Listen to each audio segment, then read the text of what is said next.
Welcome to the Saxophone Oracle. Today I want to talk a bit about embouchure. I'm going to give you my thoughts on embouchure anyway. I'm not going to talk about classical saxophone. I'm not a classical saxophonist, so I don't want to touch that.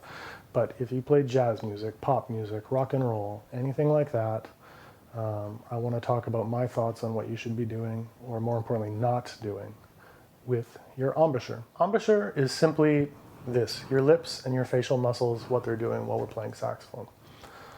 As far as I'm concerned, that makes up about 10% of the saxophone sound. The rest is air support and what we do with our throats. I've made 2 videos on that, one about air support, one about voicing. Check them out. And then the rest, the remaining 10% is embouchure. It's a very important 10%, but in the grand scheme of things, it's small.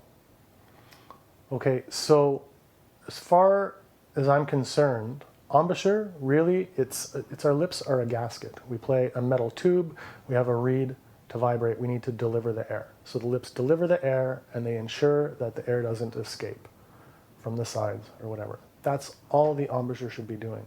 If we're thinking we're doing any more than that simple delivery, air delivery system, then we're probably doing more harm to our playing than good. So the reed needs to vibrate. The air needs to move and the reed needs to vibrate. So any excess tension we have in here, any pressure that we put, it's going to adversely affect our saxophone sound. So some things you don't want to do. A lot of people are taught, put your bottom lip over your teeth. Do not do that. That causes all kinds of tension and it stops the reed from vibrating slowly. Some people are told, do that, make sure you smile while you're playing, right? To keep the corners tight. Don't do that, because again, you're restricting the reed from vibrating. What we want is to be as round and as open as humanly possible to let that reed vibrate without letting the air escape and without letting the sound become uncontrollable. So there is muscles involved in terms of keeping pitch and you know, slight changes depending on the register of the horn, etc. But it's minimal. The focus should be on making the reed vibrate and keeping this out of the way as much as humanly possible, right? Think round, open, wide, loose, no tension. Ah, as if you're singing. You want it to resonate. You want the reed to vibrate. I can't stress it enough. We want as little pressure here and as tension as possible. So what do we use our lips for? That's a good question. So we know we don't want them over the bottom teeth. We know we need to have control. So basically we want to create a very soft cushion for the reed. Simply that. The great saxophonist Dave Liebman, when he teaches, he talks about a V position.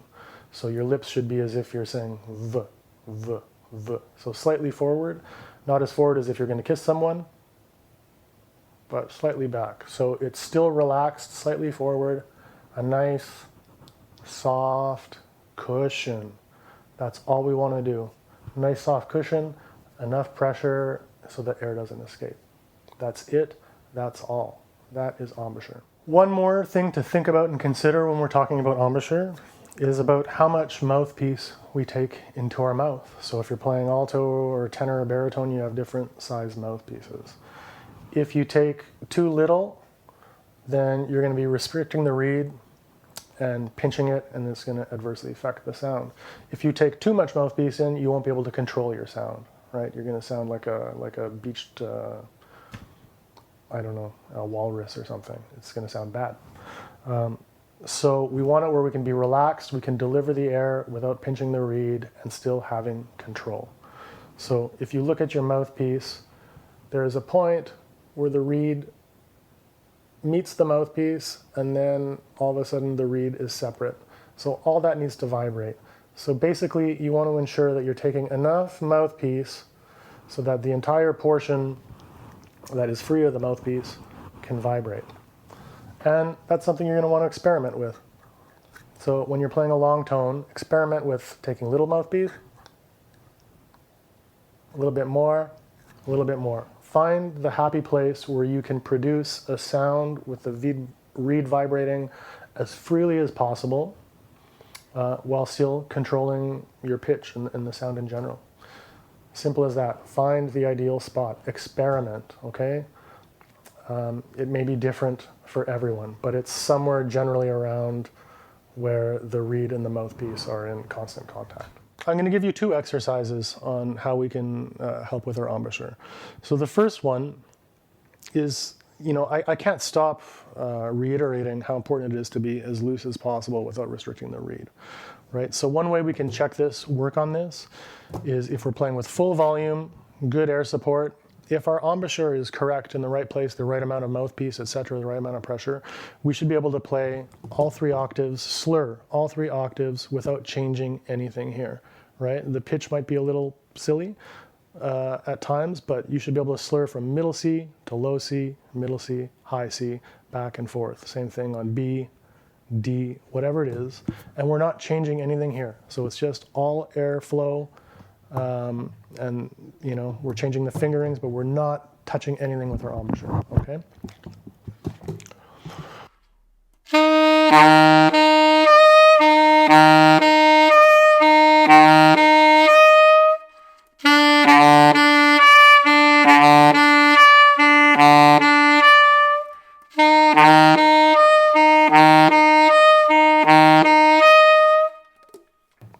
That's it. So the first time I went through that series, I ended up making an adjustment because I had a little bit too much pressure, and so the low C was cracking, low B was cracking.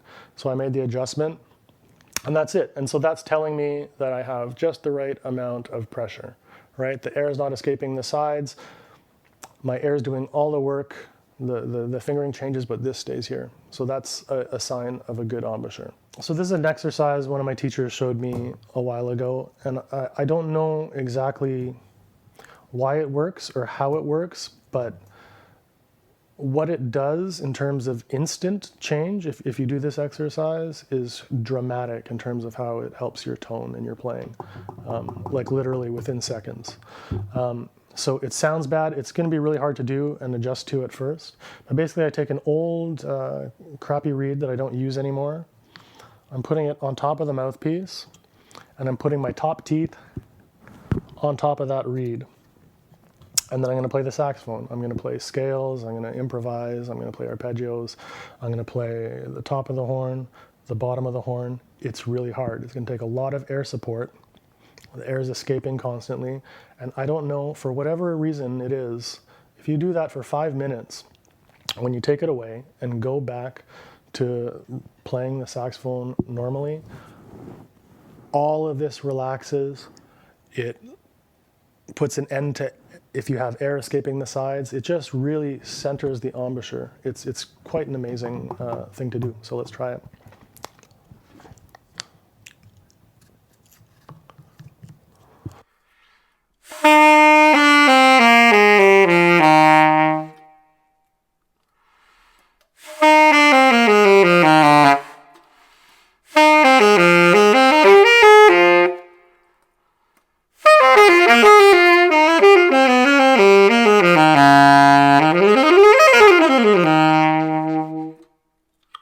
Right? It sounds awful, wild, out of control, and it takes a lot of air, especially if you try playing down low.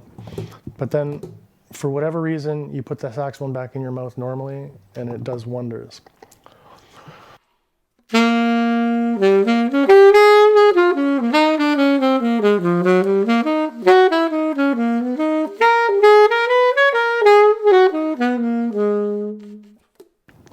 Instantly, there's more overtones. Everything is resonating more. I feel so much more relaxed.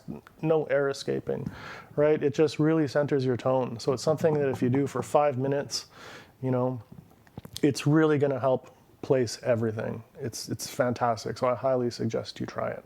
So those are my thoughts on embouchure. So let's recap.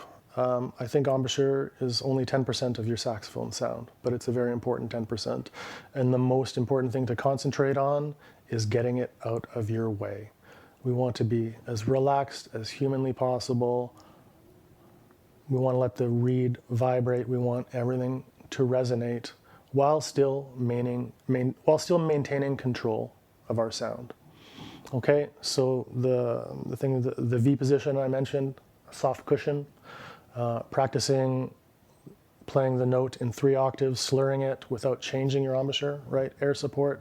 If you can make the 3 speak while slurring, then you probably have you probably have it dialed in to where you want to be. And of course, putting the reed on top of the mouthpiece and playing with that for 5 minutes a day. And then when you get the saxophone back the way it should be, you should notice a dramatic difference, a more resonant tone, a lot more relaxed, no more air escaping from the sides.